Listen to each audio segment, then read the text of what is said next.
بسمة كانت صوري في الأوضة بتاعتها.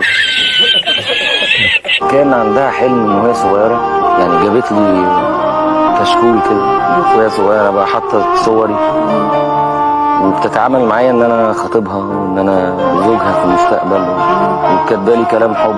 ولما شفتها في المغرب في حفلة ليا ورتني بعض الحاجات، فيعني في الزحمة طبعا انا ما ادركتش، او يعني يمكن عادي الموقف كان عادي، بس هي عندها طاقة او صدق او حالة حب لشخص وايمان بشخص، وكان نفسها تغني معايا. حتى بتقولي وهي بتقولي خلاص انا يعني مش عايزة اغني يا خرا شنو هذا؟ تقولي انا اصلا كان نفسي اغني عشان اقف اغني معاك او اقرب لك. اوه ماي جاد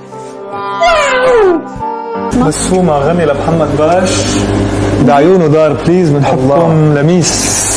ثانك يو لميس، ثانك يو سو ماتش. بغني لك ما بعرف هالغنية. جنة ونار ما بعرفها.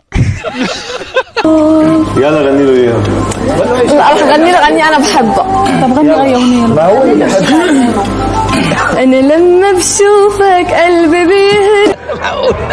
طب يلا بقى اتكل على الله عشان الليله دي تعدي على خير.